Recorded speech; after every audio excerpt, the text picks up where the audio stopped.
Assalamualaikum warahmatullahi wabarakatuh. Kembali lagi di channel Kisah Warganet.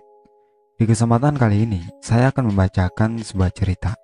Cerita ini berjudul Susuk. Cerita ini ditulis oleh akun Kaskus yang bernama Vinadi. Bagi teman-teman yang mau membaca langsung ceritanya, link sudah saya sediakan di kolom deskripsi. Seperti apa ceritanya? Mari masuk ke ceritanya. Tumbuh dewasa di pedesaan yang tak jauh dari lalu lalang kendaraan ruas Pantura. Enggan membuatku nyaman. Walau dekat dengan hiruk-pikuk perbatasan antara kabupaten, namun nyatanya desa ini jauh dari kata ramai bagiku. Kepercayaan akan tahayul dan perlombaan untuk memperkaya diri semakin memperburuk citra masyarakat di sini. Andai saja Bapak tidak terima tawaran menjadi mudin, pasti aku tidak akan terjebak di sini. Mungkin hanyalah itulah angan yang selalu ada dalam benakku. Bagaimana tidak, aku sangat takut berada di sini jika selama kanak-kanak aku selalu merasakan keramaian ibu kota. Malam ini aku masih sibuk memandangi laptop dengan jemari yang leluasa menari di keyboardnya. Besok saja disambung lagi, ucap Bapak, membuyarkan konsentrasiku. Nanggung Pak, bentar lagi selesai, jawabku, yang kembali fokus melakukan hal yang sama. Terdengar jam di masjid berbunyi, dentingan sebanyak 24 kali, memanggil rasa kantukku. Sudah beberapa kali aku menguap dan berulang ucapan yang sama dari mulut Bapak. Tiba-tiba terdengar suara ketokan pintu. Sudah malam kok ada yang ngetuk pintu, gerutu Bapak sembari berjalan malas menuju pintu. Pak, gerbangnya kan sudah tak tutup. Kok ada orang ngetuk pintu? Ucapku yang kemudian menghentikan langkah Bapak. Namun suara ketukan itu semakin keras, tetapi tidak ada suara seseorang di depan sana. Bapak mengintip di balik gorden jendela, memastikan siapa yang ada di depan sana. Karena dikuasai oleh rasa penasaran, aku pun mencoba ikut melihat sosok di depan rumah itu. Mbak Hana? Gumamku. Ternyata itu adalah Mbak Hana, warga RT 1, yang berdiri mematung di depan gerbang. Pak, tak bukain ya? Tanyaku yang langsung ditolak oleh Bapak. Jangan Duk, sampean diem saja dulu. Mulut Bapak terlihat komat-kamit membaca doa. Hingga 5 menit kemudian, sosok yang menyerupai Mbak Hana itu pergi secara tiba-tiba. Aku sangat ketakutan hingga memutuskan untuk mengakhiri pekerjaanku dan beranjak untuk tidur. Sedangkan Bapak memilih untuk menunggu di ruang tamu sembari bersikir. Keesokan subuh, aku baru saja pulang dari masjid bersama Mas Fadil. Sedangkan Bapak kutinggalkan di sana karena ada keperluan. Anak-anak sudah berkumpul di rumah untuk diniyah subuh, yang kebetulan hari ini adalah jadwal Mas Fadil yang mengajar. Mbak Sarin, sampean tahu nggak? Gadis kecil berkerudung hijau menghentikan langkahku memasuki rumah. Apa dek? Tanyaku. Mbak Hana yang rumahnya samping rumahku loh, hilang. Jawabnya polos. Hilang kemana? Aneh-aneh aja kamu. Kataku menghiraukan cerita dari gadis kecil itu. Loh, Mbak Sarin ini nggak percaya. Swear Mbak. Gadis itu ngotot dengan pendiriannya. Mbak tak masuk dulu, sampean ngaji aja yang bener. Aku kemudian masuk ke dalam rumah, dan anak-anak itu kemudian mulai mengaji. Bapak mana dek? Tanya Mas Fadil yang baru saja selesai mengajar ngaji. Gak tahu mas, dari tadi belum pulang. Ibu juga gak tahu kemana, jawabku. Tumben, biasanya jam segini ibu udah di rumah. Mas Fadil kemudian mengambil sarapan. Mas, beneran ya, Mbak Hana istrinya Mas Fauzi itu hilang? Tanyaku seraya mengunyah makanan. Katanya sih iya, Mas juga udah lama gak ngeliat Mbak Hana, jawab Mas Fadil. Aneh sih, padahal tadi malam aku ngeliat kayak ada Mbak Hana di depan gerbang, kataku. Kapan? Tanya Mas Fadil. Tadi malam mas, jam 12. Tapi ya gitu, aneh juga sih. kejadiannya, kataku pada Mas Fadil.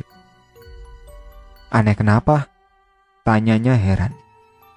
Ya aneh lah, kan gerbangnya udah aku kunci. Malah kayak ada orang ngetok pintu. Pas tak dilihat, ya orangnya mirip Mbak Hana. Kisahku pada Mas Fadil. Tiba-tiba saja bulu kuduku merinding setelah menceritakan kejadian itu. Sembari menunggu Mas Fadil berkemas untuk berangkat kerja, aku melihat isi grup chat kelas yang mulai berisik. Mas, cepetan!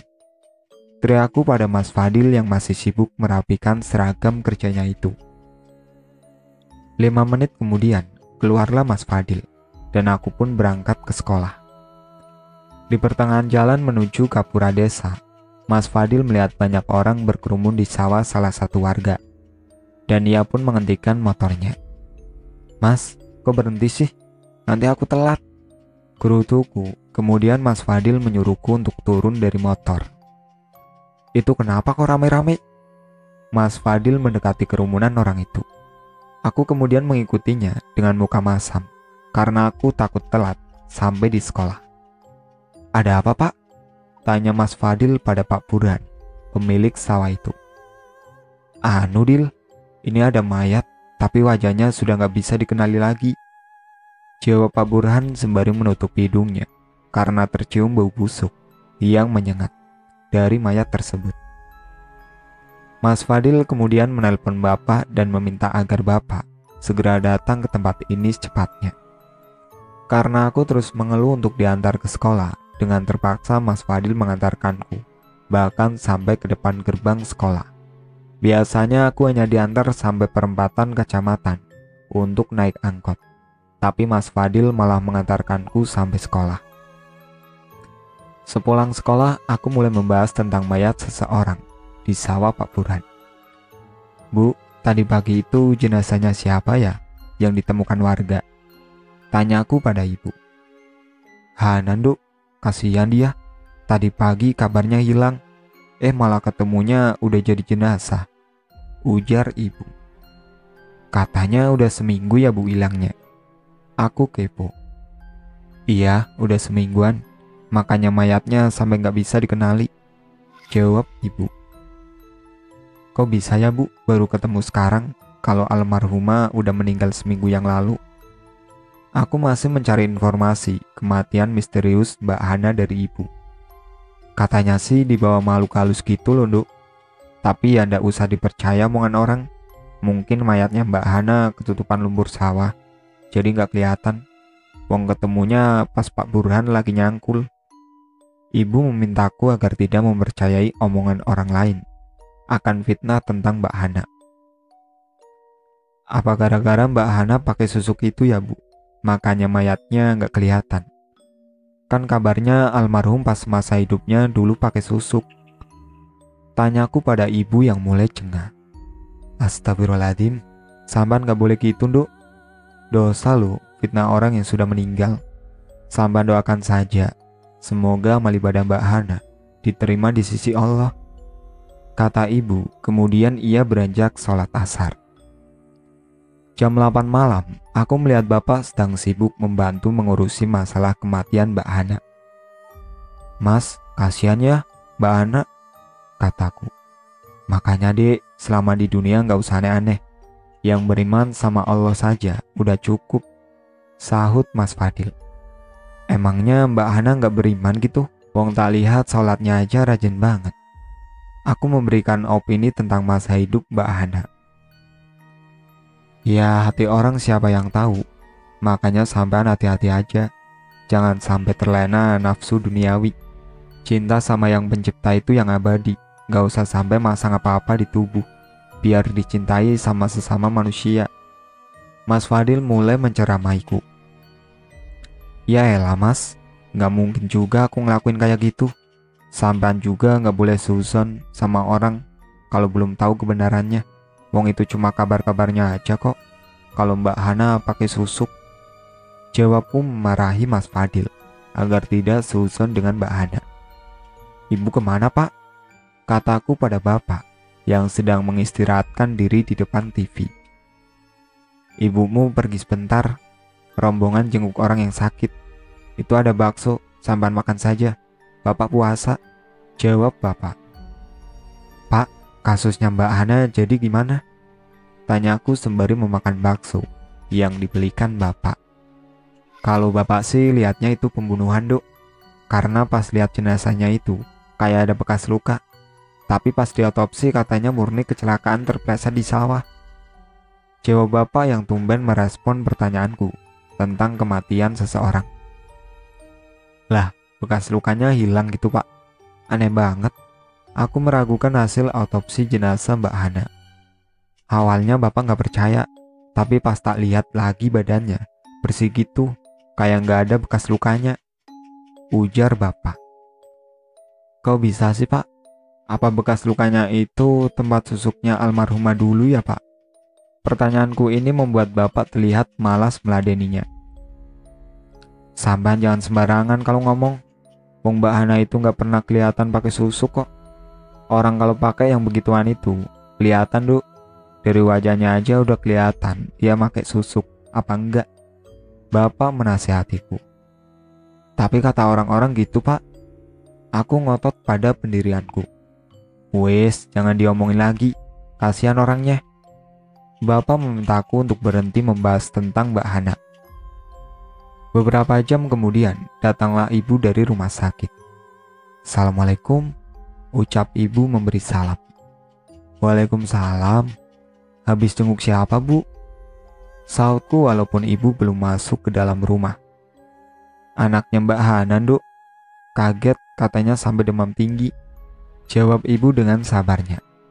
Yang siapa, Bu? Tanyaku penasaran. Fahmi, jawabnya singkat. Pak, Rani kok dari tadi kelihatan di desa ini ya? Sambung ibu bertanya pada bapak. Disuruh pulang sama suaminya, ya mungkin mereka belum jodoh. Jawab bapak. Rani siapa ya, Bu? Aku pernah mendengar nama itu, tetapi lupa siapa orangnya. Itu loh, istrinya Pak Mahfud, warga desa sebelah, yang jadi DPRD. Jawab ibu dengan tangan yang sibuk memasak di dapur. Oh alah, iya ya, Mbak Rani yang cantik itu kan. Loh, bukannya anaknya udah gede-gede ya, Bu? Perasaan yang gede udah SMP deh. Ucapku mengingat sosok Mbak Rani. Iya, anaknya udah gede-gede, Duk. Ya namanya bukan jodoh, mau gimana lagi. Wong artis saja ada yang udah nikah 40 tahun, tapi cerai kok.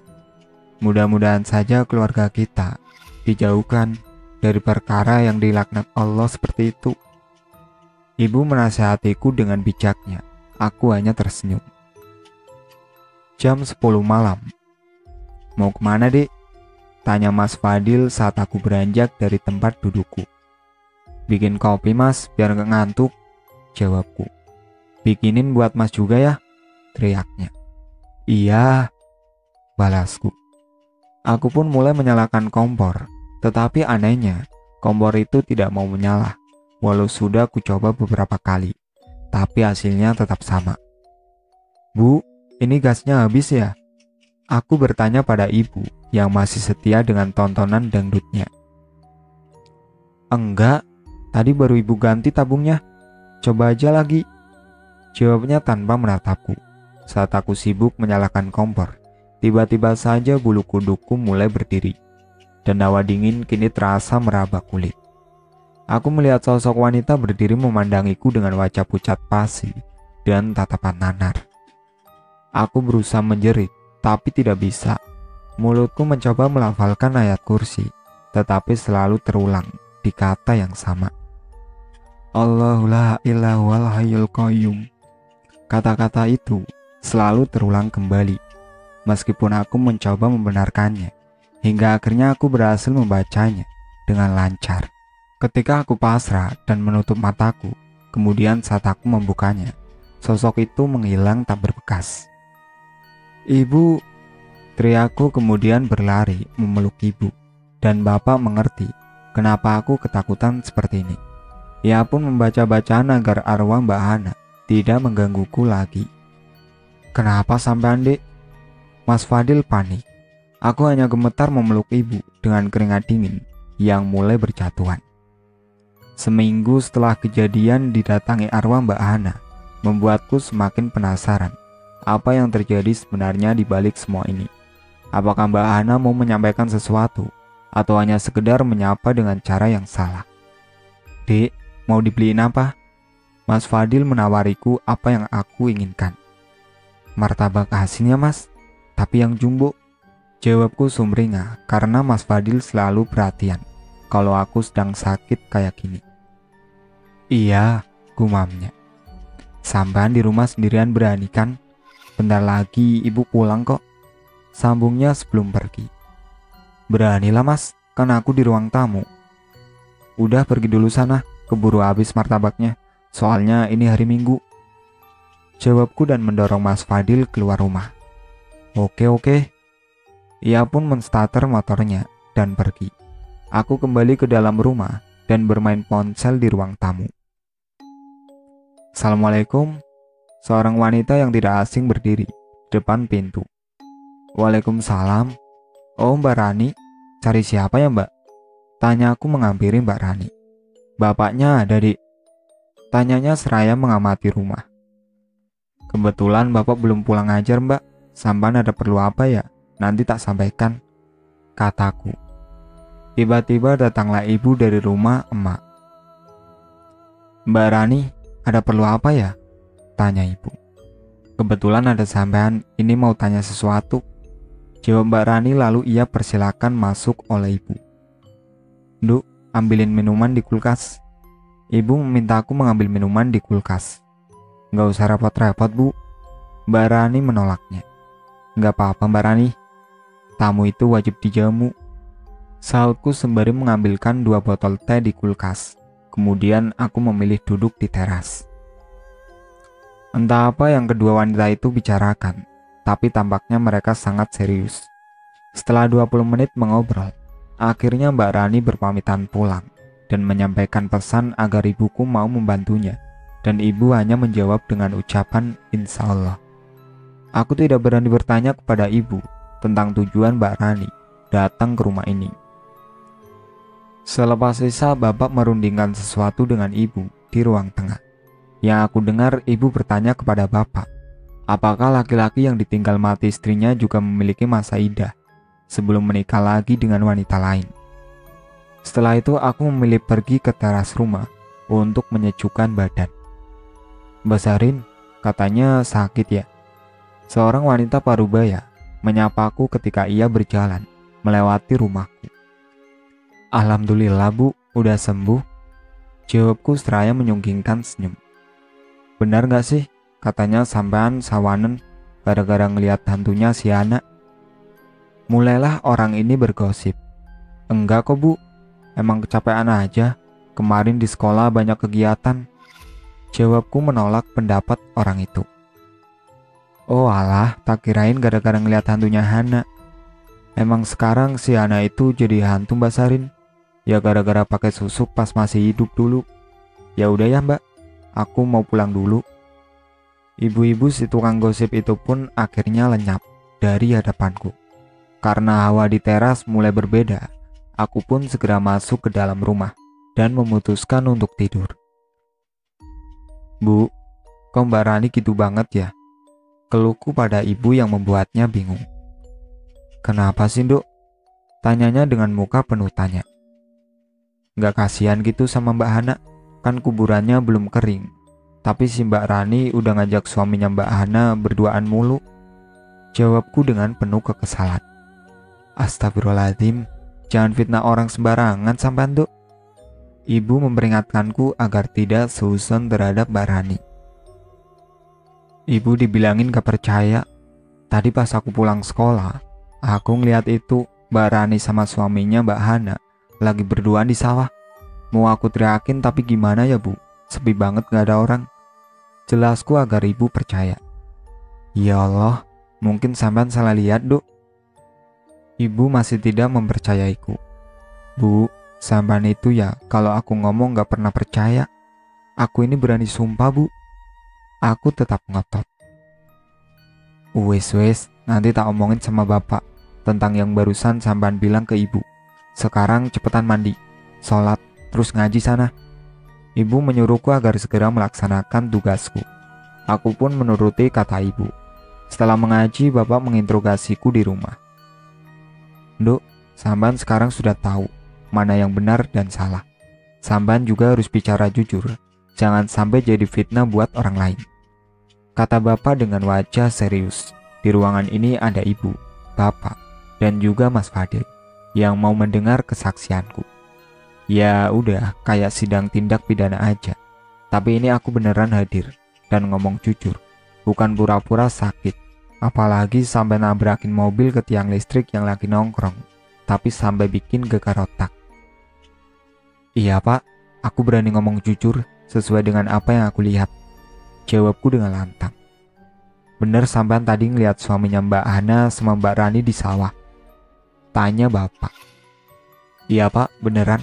Aku ngeliat Mbak Rani sama suaminya Mbak Hana lagi berduaan di sawah, jawabku tanpa beban. Samban yakin dengan apa yang Samban lihat? Bapak meyakinkan ucapanku. Yakin pak, 100%. Wong itu kebetulan aku jalan kaki, jadi sempat berhenti buat ngeliat itu. Bener apa enggak? Aku tetap teguh pendirian. Lah, kira-kira mereka ngapain? Sahut Mas Fadil. Pelukan gitu mas. Terus ya namanya orang dewasa kalau lagi sepi gimana? Kataku membuat semuanya tercengang.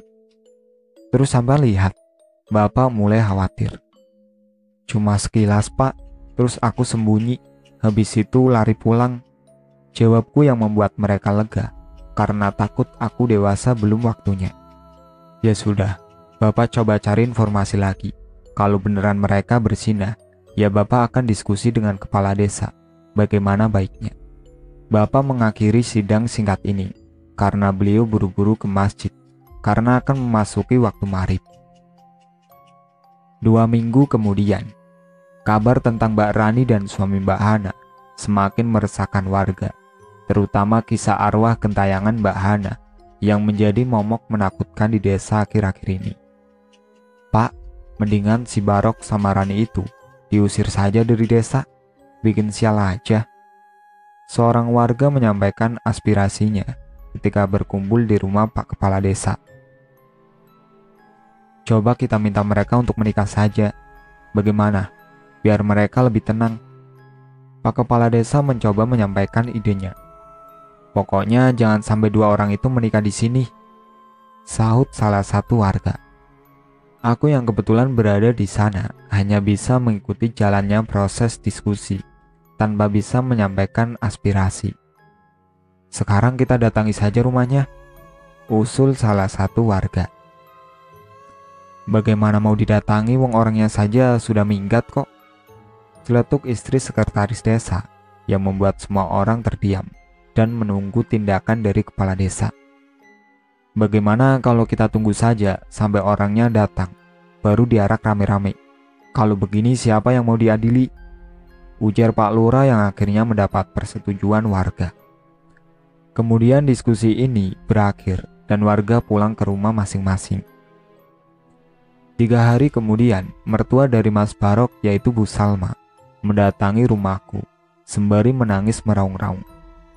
Tolong anak mantu saya nak Mudin, pintanya sembari ditenangkan ibuku. Coba jelaskan bu, ini kejadiannya bagaimana? Bapak mencoba berhati-hati menanyakan kepada Bu Salma. Saya tadi dapat telepon dari kepolisian di luar kota. Katanya Barok dan Salma mengalami kecelakaan. Salma sekarang sedang sekarat, sedangkan mantu saya masih dalam proses pencarian.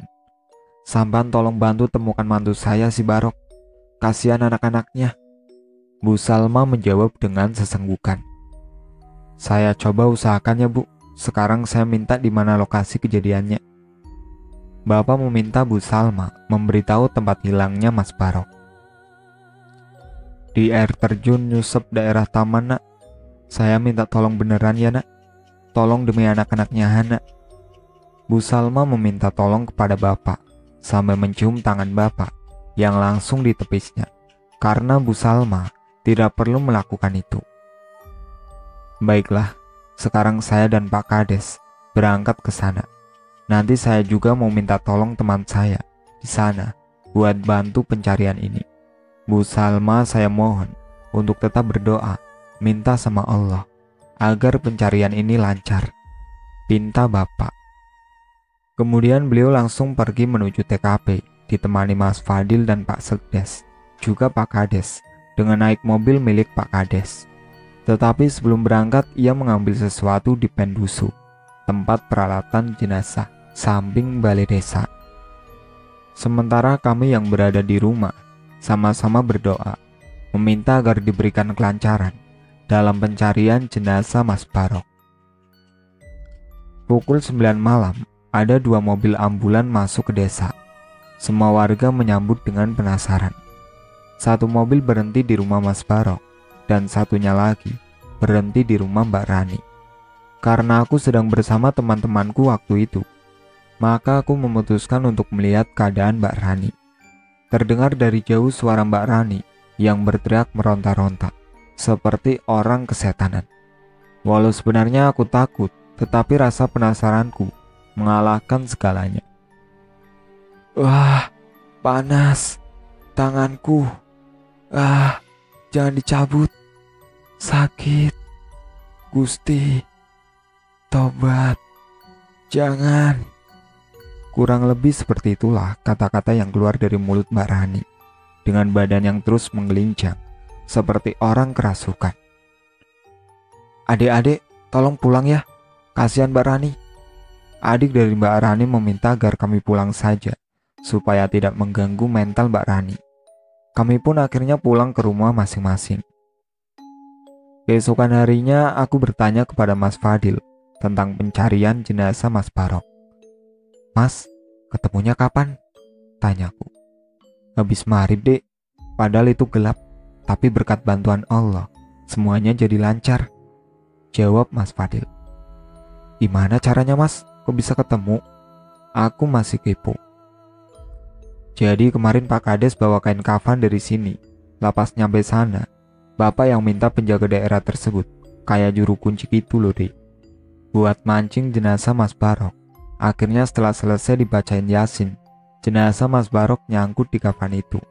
Ya percaya nggak percaya sih, Dek. Kisah Mas Fadil padaku. Kenapa harus kafan dari sini, Mas? Bukan dari sana aja? Aku masih bertanya. Untungnya Mas Fadil orangnya penyabar, punya adik kepo sepertiku. Emang udah caranya, Dek. Katanya sih biar kembali lagi. Kalau kain kafan dari sana kan bukan daerahnya, jadi jenazahnya itu nggak mau muncul. Kan ada tuh jenazah yang hanya mau dikubur di tanah semasa hidupnya dulu. Jelas Mas Fadil. Oh, oke, paham. Terus Mbak Rani kenapa jadi gitu ya, Mas? Aku masih kepo. Kurang tahu juga sih, Dek. Soalnya yang ngurusin Mbak Rani itu Pak Sekdes sama Bapak. Lah aku sama Pak Kades yang ngurusin jenazahnya Mas Barok.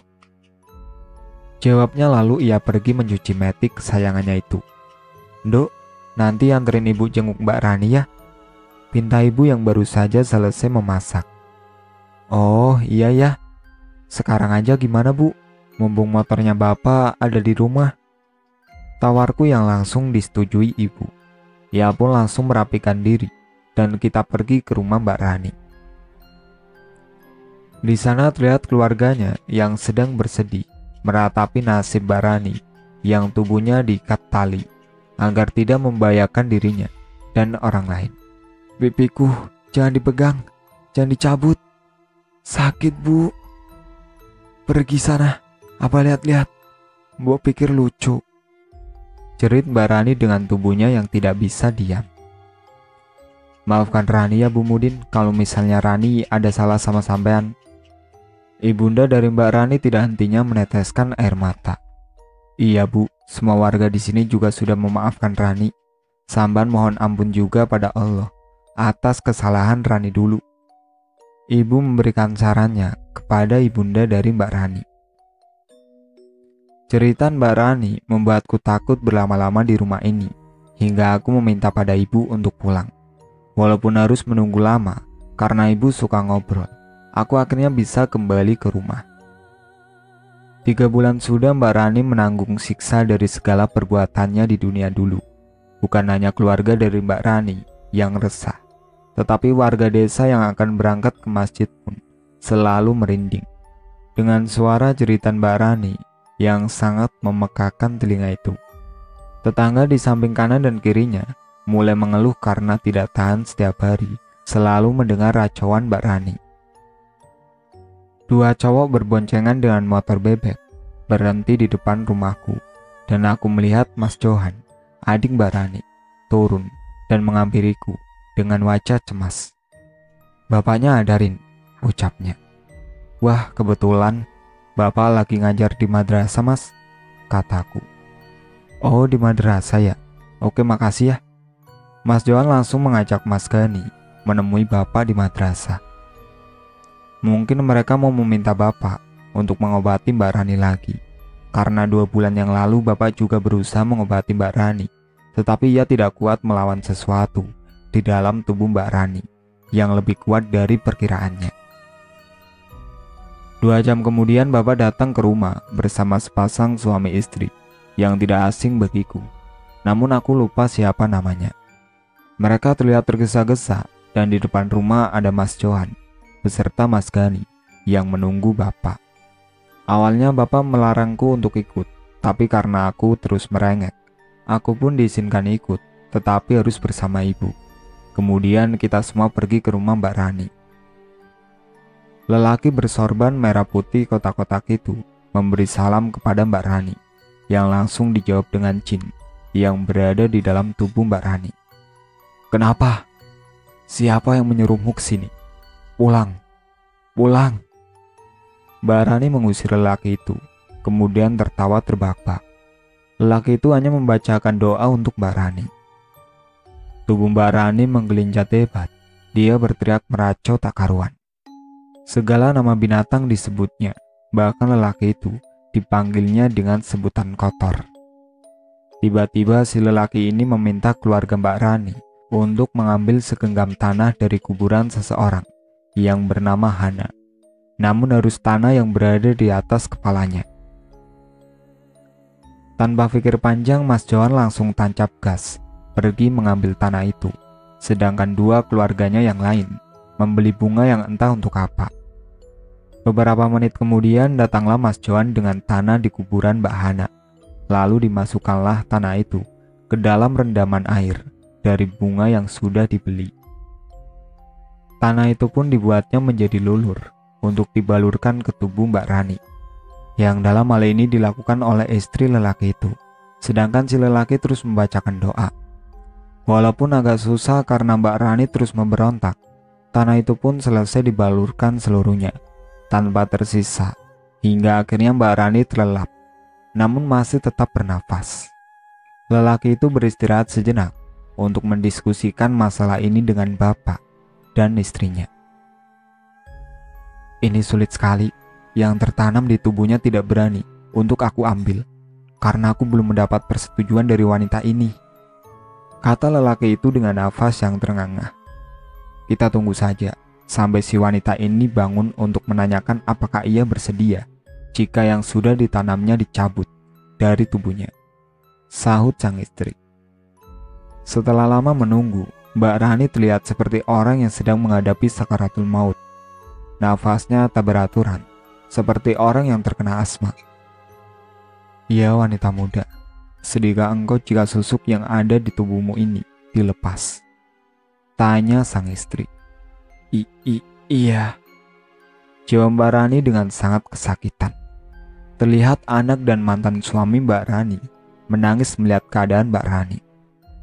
Karena sudah terbiasa menghadapi peristiwa seperti ini, sang istri pun seolah tanpa beban mencabut perihal yang sangat dilarang oleh agama itu. Ketika sang istri selesai mencabut susuk yang terakhir, Mbak Rani juga menghembuskan nafas terakhirnya dengan wajah yang kosong dan sangat buruk. Semua keluarganya menangis, namun mereka harus ikhlas dengan kepergian Mbak Rani agar ia tak lagi mendapatkan siksa dunia. Semua warga kembali hidup dengan tenang setelah kejadian ini. Awal mula, Mbak Rani di masa remaja adalah kekasih dari Mas Barok. Keduanya saling mencintai, hingga Mbak Rani rela memberikan segalanya kepada Mas Barok, termasuk keperawanannya. Suatu ketika setelah mendengar jika Mbak Rani hamil, Mas Barok mencampakkan Mbak Rani dengan menikahi Mbak Hana. Dia beralasan bahwa orang tuanya menjodohkan dirinya dengan Mbak Hana. Karena sedih dan takut si bayi ini tidak mempunyai ayah, maka Mbak Rani memutuskan untuk menggugurkan kandungannya. Setelah beberapa bulan pernikahan Mas Barok, Mbak Rani berniat untuk memasang susuk agar Mas Barok mau berhubungan dengannya lagi. Walaupun sudah memasang susuk, Mas Barok tetap tidak memperdulikan Mbak Rani, hingga Mbak Rani mau untuk dinikahkan dengan Mas Mahfud. Segala cara dilakukan Mbak Rani agar Mas Barok kembali padanya, termasuk membuat berita bahwa Mbak Hana memakai susuk sebagai pengikat lelaki yang dekat dengannya, dan membuat semua warga Kadung percaya dengan fitnah ini. Setelah beberapa tahun, kira-kira saat Mbak Rani baru melahirkan anak pertamanya dengan Mas Mahfud, Mas Barok kembali tertarik dengan kecantikannya, hingga akhirnya mereka menjalani hubungan yang terlarang. Dan hal ini berlangsung selama bertahun-tahun, namun tidak ada yang mengetahuinya. Suatu ketika Mbak Hana memergoki suaminya berselingkuh dengan Mbak Rani. Karena ketahuan, Mbak Rani membuat rencana pembunuhan Mbak Hana dengan sebaik mungkin. Ia meminta anak buahnya untuk mengikuti Hana selama beberapa hari. Dan puncaknya adalah ketika suatu malam Mbak Hana baru pulang kerja shift 2. Ia berjalan kaki, kemudian anak buah Mbak Rani membunuhnya dengan pisau hingga membuatnya terluka. Kemudian Mbak Hana disembunyikan di dalam tanah sawah salah satu warga. Mbak Hana ditemukan saat pemilik sawah itu mencangkul tanahnya, dan bau busuk serta wajah yang mulai tidak dikenal itu akibat dia tidak ditemukan selama seminggu. Suami Mbak Rani yang akhirnya mengetahui keborokan istrinya itu menceraikannya tanpa memberikan harta gonogini. Sebelum resmi bercerai, Mbak Rani mulai kembali mesra dengan Mas Barok. Dan saat akan digerebek, ia lari bersama Mas Barok hingga ajal menjemput Mas Barok. Mbak Rani yang depresi kemudian dengan mudah dimasuki oleh karmanya sendiri, hingga pada akhirnya ajal pun menjemput dengan cara yang dahsyat. Tak perlulah mengelokkan diri dengan sesuatu yang dilaknat Allah, agar mendapat perhatian dan kasih sayang dari sesama, karena cinta kita kepada Allah lebih abadi ketimbang kepada sesama manusia. Itulah akhir cerita dari Susuk yang ditulis oleh akun Kaskus yang bernama Vinadi. Sekian dari saya. Wassalamualaikum warahmatullahi wabarakatuh.